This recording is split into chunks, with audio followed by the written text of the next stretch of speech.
guys, welcome back to Intellectual Literature. This is Gauri. Today we are going to talk about The Rainbow. It was written by D.H.LAWRENCE. I already made and posted so many fictional works. Kindly watch it and also subscribe my channel. Okay, let's go to this novel. The Rainbow was written by D.H.LAWRENCE, a novel that traces 3 generations of the Brangwen family. The novel is not just about family life. It is about human relationships, marriage, sexuality, freedom and self-realization. Lawrence believes that true life is lived through instant and emotional truth, not through rigid social rules. Structure of the novel. The novel has 3 parts, each focusing on one generation. First generation, Tom Brangwen and Lida Lenski. Second generation, Anna Brangwen and Will Brangwen. Third generation, Ursula Brangwen. Each generation struggles with love and identity, but each moves closer to freedom. So, let's go to the part 1, Tom Brangwen and Lida Lenski. The Rainbow explores family relationships, especially marriage, through the changing attitudes of 3 generations of the Brangwen family. The first section focuses on Tom Brangwen's youth and his marriage to Lida Lenski. The novel opens from 1840 at Marshfrom, where the Brangwen's family rural life.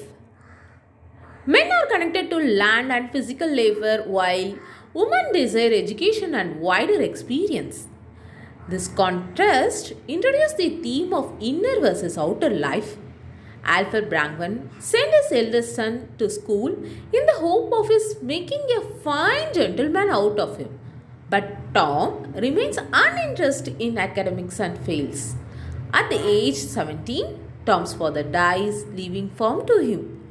Tom Brangwen feels lonely, restless man and spiritually empty. He wants something more than farm life. That was emotional fulfillment. Then he meets Lida Lenski, a Polish widow who has felt political unrest. She is silent, strong and mysterious. She has a daughter, Anna, 4-year-old child. Tom feels strongly drawn to Lida. Tom and Lida marry.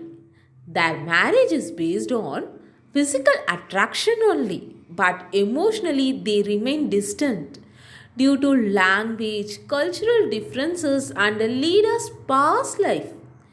Tom feels insecure about Lida's previous marriage. Lida remains emotionally withdrawn. Their marriage becomes strained, showing marital misunderstanding. Tom develops a close emotional bond with Anna, Lida's daughter. This bond partly fills his emotional emptiness and highlights his desire for connection. Tom slowly turns to alcohol and Lida becomes indifferent. Only when Lida becomes pregnant do they realize they are emotionally neglecting each other. A temporary emotional reconciliation follows. The birth of their son reconciles Tom and Lida. Lida finds her way out of her depression and Tom continues to devote himself to Anna. Though Tom and Lida reconcile, their love-hate relationship continues. When Tom feels let down by Lida, he spends time with Anna for comfort. In this first part, Lawrence shows that marriage without emotional understanding leads to alienation. So, next see part 2, Anna Brangwen and Will Brangwen. The second section traces Anna Brangwen's coming of age and education. As she grows older, Anna feels emotionally distanced from her mother. At one point of time, Tom and Lida express their inner feelings, their desires, passions and needs.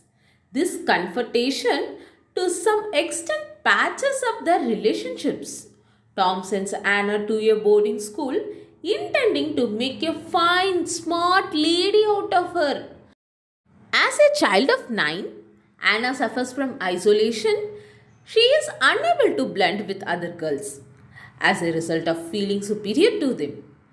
She meets her mother's friend, Baron Skribensky, an exile from Poland who inspires Anna's love for a world of romance, kings and queens. Skribensky is now the vicar of a Yorkshire church.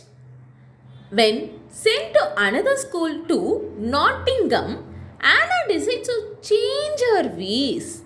Though she decides to make friends, she fails bitterly to establish bond with people around her.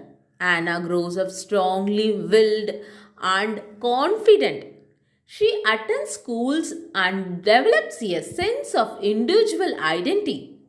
At 18, Anna falls in love with Will Brangwen, her step cousin. He is artistic and religious. Their love is passionate and rebellious. A strong attraction develops between them. Anna and Will meet secretly. Tom and Lida oppose the marriage. A possessive Tom asserts his role as a father to stop Anna from marrying Will. Anna angrily tells Tom that he is not his father. He is not his real father. That words deeply hurting him. Tom later accepts the marriage, offers them a share in the farm and reconciles with Anna. After marriage, Anna and Will face a serious conflict. Will is deeply religious and wants spiritual order. Anna rejects religion and believes in natural freedom and bodily expression. During her pregnancy, Hannah dances naked in front of Will. He is shocked and angry. Will sees her dancing naked, leading to a violent argument. This scene symbolizes sexual freedom versus religious restraint. Hannah's dance symbolizes female vitality and creative life force. Will's anger shows religious repression and fear of natural sexuality. Their marriage becomes violent but later settles into routine. Will considers leaving Hannah but realizes he loves her deeply.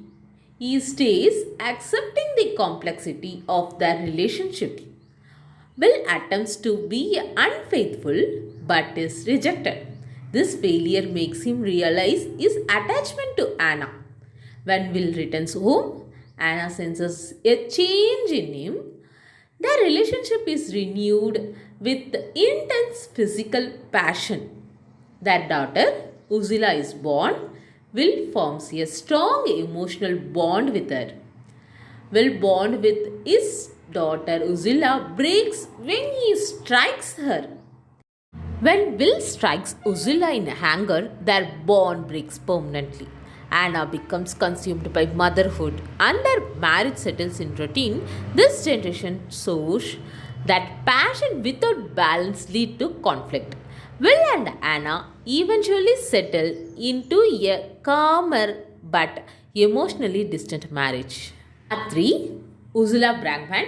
The final section focuses on Ursula Brangwen's emotional and intellectual growth.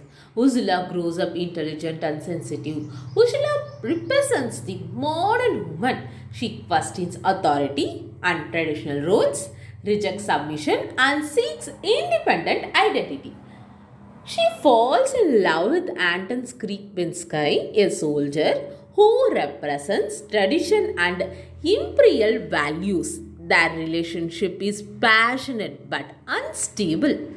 Ursula forms a sexual relationship with her teacher, Winifred Inger. This experience helps Ursula understand her own desires. Ursula becomes a teacher. She grows independent and attends women's suffrage meetings. Develop a political awareness. Ursula joins college, strengthening her sense of self and intellectual freedom. She pursues higher education, but Anton re-enters her life during college. When Anton returns and proposes marriage, Ursula feels trapped. Ursula agrees but feeling internally conflicted. Ursula travels to France with Anton. On returning, she fails her exams, symbolizing inner confusion. She breaks the engagement, choosing personal freedom over conventional marriage. Anton later marries another woman and leaves for India.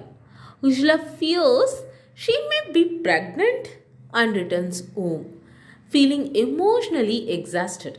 After illness and recovery, she learns she is not pregnant and that Anton has married another woman. Ursula, she is a rainbow in the sky.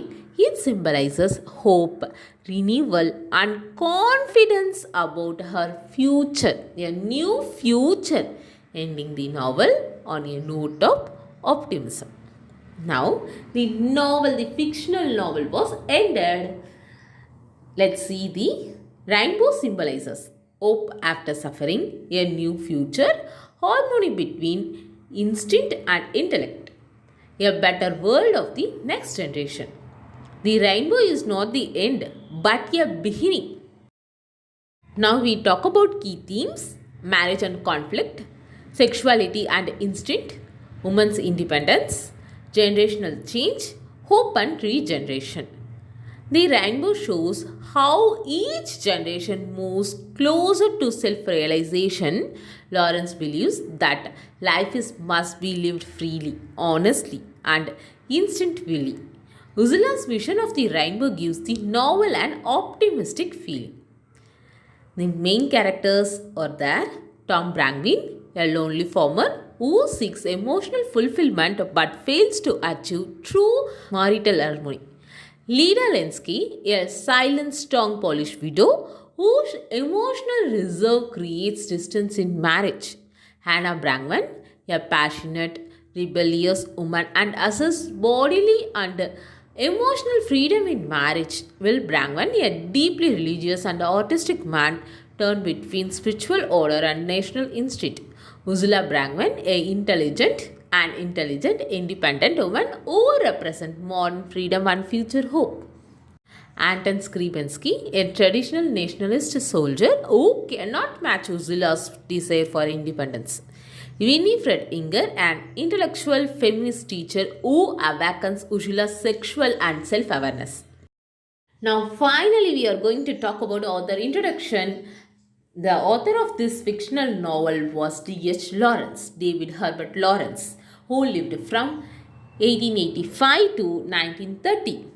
He was born in Eastwood, Nottinghamshire, as the fourth child of Arthur Lawrence and Lida Bretschall. He studied at B. Valley Board School and later won a scholarship to Nottingham High School. Lawrence initially worked as a clerk and later trained as a pupil teacher. He attended the Pupil Teacher Centre at Ilkeston and later studied at University College Nottingham, qualifying as a teacher in 1908. He worked as a school teacher at Davidson Road School. Okay, you just read his biography. Next we talk about is a poet, essayist, novelist and short story writer. His most notable works are Sons and Lovers, The Rainbow, Woman in Love, John Thomas and Lady Jane, Lady Chatterley's Love, Odor of Chrysanthemums and The Virgin of the Gypsy. His works often explore the dehumanizing effects of industrialization and modernism. During the second half of his career, his novels are harshly criticized for its immense sexuality. His novel, we seen this novel in this video, The Rainbow, was banned for his sexual content. When he was in his deathbed, he was widely considered as a pornographer. His fame increased only posthumously. E.M. Foster is an arbitrary noticed declared that D.H.LAWRENCE was the greatest imaginative novelist of our time. Okay, this fictional work was ended. Do you like this video? Kindly like button and share your thoughts in the comment section and share this video your friends who really want it. Okay, tata, bye bye. Don't forget to subscribe my channel. Bye. Thank you.